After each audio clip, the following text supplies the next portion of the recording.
In this video, I'm going to be showing you all how to rebuild a K20Z3 engine head. This should be applicable to all K-series motors, and right here is all the hardware and tools that you're going to need to do it. Now I'm doing this in my room because the garage is super cold and the engine head is super clean, so why not be in a comfy space? Anyways, the first thing that you're going to want to do this job is this right here. And how this tool works is it's got two threads on each side. Bring the threads closer together and compress the spring, which will allow you to put the keepers in, which I will show you how to do. Okay, so we're gonna get started. So let's assume that you already have the valves in. Now, the way you can tell the difference is you can see these valves here have an E on it. They're the exhaust valve. These ones up here are the intake valves. And also the intake valves are bigger than the exhaust valves. So we're gonna be putting the valve seals on. I'll show you how that goes. And before you throw on the valve seals, you wanna throw on these. These are the spring seats, and you wanna make sure they go on before, because if you put the valve seals on, these won't fit. So you gotta put these on first. So you have 16 here. And then once you're done putting it on, these are the other ones that the keepers sit in. So these are last. It's easy to tell the difference between which one's the seat and which one's for the keeper, because this one is for the bottom. It has the bigger opening, and this one's for the top. It's got the smaller opening, so that's for the keepers. Now I'm just gonna install them like this with the head standing up, because if I were to install it the other way, the valves would slide out because they have nothing holding them in right now.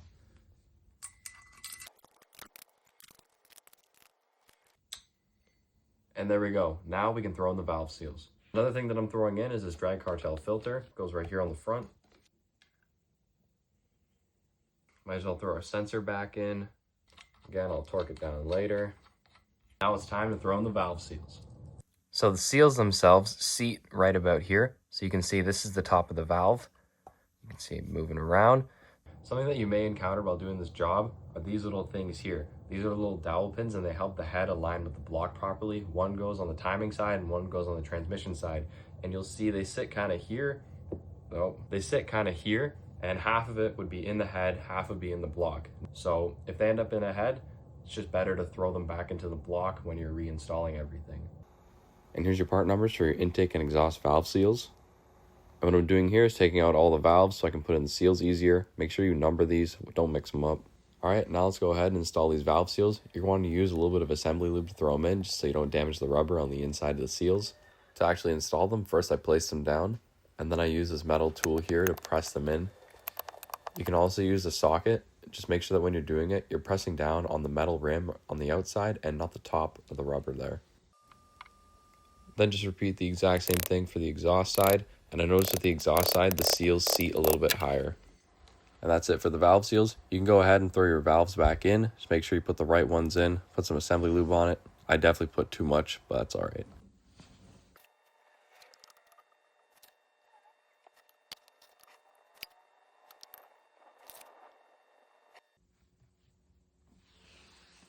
Now it's time to install the valve springs.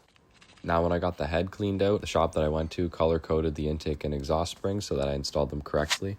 Now when you're installing the spring, the direction that you install it matters. So if you look here, you can see that the bottom coil is tighter than the top coil. And you want to make sure they put the bottom tighter coil on the top of the head.